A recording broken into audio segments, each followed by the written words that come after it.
ముందుగా అందరికి దీపావళి పండుగ శుభాకాంక్షలు. దీపావళి అంటేనే క్రాకర్స్, బాంబులు ఇలా ఉంటాయి కదా, పిల్లలు జాగ్రత్త చూసుకొని కాల్వండి. దీపావళికి అత్తమ్మ వాళ్ళ ఇంట్లోనే ఉన్నాను. పొద్దున్నే పూజంతా కంప్లీట్ చేసేసుకొని మా ఊరిలో రామాలయం ఉంటే మా బావని పిల్లల్ని తీసుకొని వెళ్తున్నాను. దీపావళి మన సైడ్ నార్మల్ గానే ఉంటుంది కానీ నార్త్ సైడ్ భలేగా జరుపుతారు. మీ పాటికి అక్కడ ఉంటే ఒక 3-4 కిలోల స్వీటే మా ఇంట్లో ఉండేది. మా ఊరిలో ఈ రామాలయం కట్టి 1 ఇయర్ అవుతున్నట్టుంది. ఇది ఓపెన్ చేసినప్పుడు మేము పంజాబ్ లోనే ఉన్నాము. లీవ్ అస్సలు దొరకలేదు. కానీ నేను ఇంటికి వచ్చిన ప్రతిసారి ఈ గుడికి వెళ్ళడానికి ట్రై చేస్తాను. బాగుంటుంది గుడి. మేము వెళ్ళడము, పూజారి వచ్చి పూజ చేయడము ఒకేసారి జరిగింది. ప్రశాంతంగా పూజ అనేది చేశాము. మాతో పాటు ఒక ముగ్గురు అలా ఉన్నారు.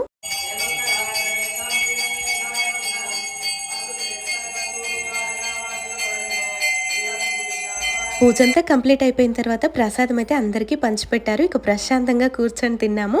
ఇక అక్కడికి వెళ్ళిన తర్వాత నాకు సబ్స్క్రైబర్స్ కూడా కలిశారు. ఈ అక్క అయితే రెగ్యులర్ గా మన వీడియోస్ చూస్తుందంట, హాయ్ చెప్తుంది. కాసేపు అలా కూర్చొని ఇంటికైతే బయలుదేరాము. ఇంట్లోనైతే ఈ రోజు నాన్ వెజ్ అంటూ ఏమి తినము, మండే కదా. ఇదనమాట బ్లాగ్. నచ్చితే లైక్ చేయండి.